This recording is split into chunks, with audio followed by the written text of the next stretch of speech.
बिस्मिल्लाहिर्रहमानिर्रहीम। नाजरीन, आज की इस वीडियो में आप नाजरीन को बताया जाएगा कि क्या गंदम की फसल में फास्फोरस की कमी को बिजाई के बाद पहले पानी पे या दूसरे पानी पर पूरा किया जा सकता है। तो नाजरीन, कुल दी गई फास्फोरस या डीएपी का गंदम की फसल 60 से 70% हिस्सा बिजाई से लेके सिट्टा निकालने तक इस्तेमाल करती है। गंदम की फसल की 50% पैदावार फास्फोरस के इस्तेमाल से ही मुमकिन होती है।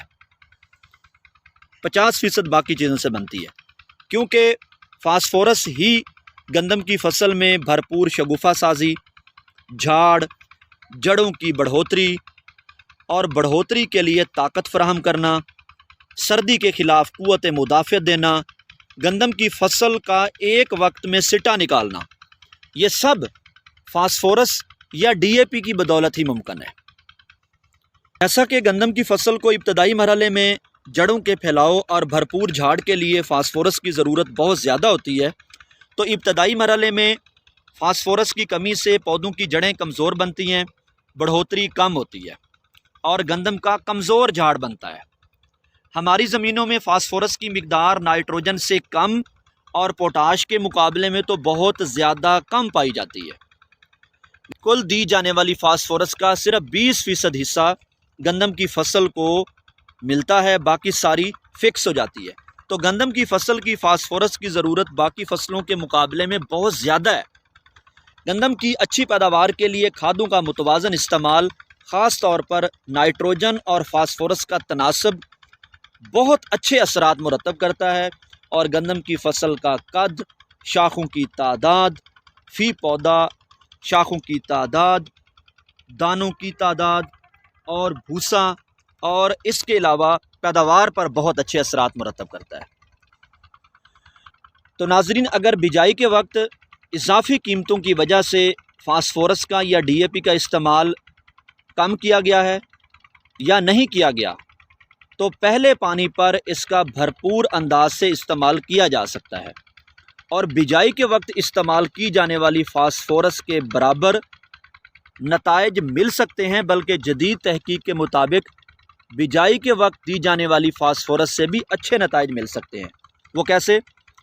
तहकीक से ये बात साबित हुई है कि एक बैग डीएपी बिजाई के वक्त दी गई है तो रिकॉर्ड पैदावार लेने के लिए ज़मीन की साख्त के मुताबिक आधा बैग डीएपी, या अगर कमज़ोर रकबा है, रेतला रकबा है, एक बैग डीएपी पहले पानी पर इस्तेमाल की जाए तो ज़मीन में सारी डीएपी 1 से 1.5 या 2 बोरी डीएपी एक ही वक्त में डालने के मुकाबले में, मिक्स करने के मुकाबले में, पहले पानी पर अगर डीएपी की कुछ मिकदार दी जाए तो इससे ज़्यादा पैदावार आती है।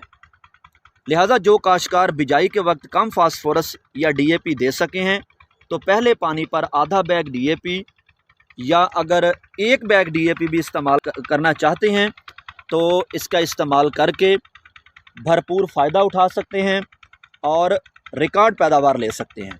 कैसे इस्तेमाल की जाए? अगर रकबा कमज़ोर है तो पानी लगाने से पहले एक बैग डीएपी या आधा बैग डीएपी छटा करवाई जाए, या नाइट्रोफास की शक्ल में एक बैग डीएपी कमी पूरा करना चाहते हैं तो आप पहले छटा करवा दें, तो ऊपर पानी लगा दें। कमज़ोर रकबों के लिए तो ये तरीका ठीक है, लेकिन अगर ताकतवर रकबे हैं तो ताकतवर रकबों में, भारी मैरा या चिकनी मिट्टी वाले रकबों में नासरीन आपने आधा बैग डीएपी देना है, या बिजाई के वक्त आपने कोई डीएपी इस्तेमाल नहीं किया, आपने एक बैग डीएपी देनी है, तो आप फ्लडिंग करवाएं। फ्लडिंग से इसकी दस्तयाबी ज़्यादा तेज़ी से होगी और गंदम की फसल की पैदावार रिकॉर्ड आ सकती है और गंदम की फसल में फ़ास्फोरस की कमी को पूरा किया जा सकता है। तो आज की वीडियो का नाजरीन खुलासा ये है कि जो काश्तकार हजरात बिजाई के वक्त फ़ास्फोरस कम दे सके हैं या नहीं दे सके, क्या वो पहले पानी पर इसका इस्तेमाल कर सकते हैं? तो भरपूर अंदाज से पहले पानी पर इसका इस्तेमाल किया जा सकता है और इस फ़ास्फोरस की कमी को पूरा किया जा सकता है। कमज़ोर रकबे में आप एक बैग डीएपी पहले पानी के साथ दें, या अगर आपने बिजाई के वक्त 1 बैग DAP दी है तो आप आधा बैग DAP पहले पानी के साथ दे दें। ताकतवर रकबों में आप पानी के साथ फ्लड करवा दें, जितनी भी आपने देनी है। 1 बैग नाइट्रोफास देना है, फ्लडिंग करवा दें। आधा बैग DAP देना है, फ्लड करवा दें। तो इससे ना सिर्फ गंदम की फसल का भरपूर झाड़ बनेगा, बल्कि गंदम की फसल की पैदावार बहुत अच्छी मुमकिन है और आ सकती है। बहुत शुक्रिया।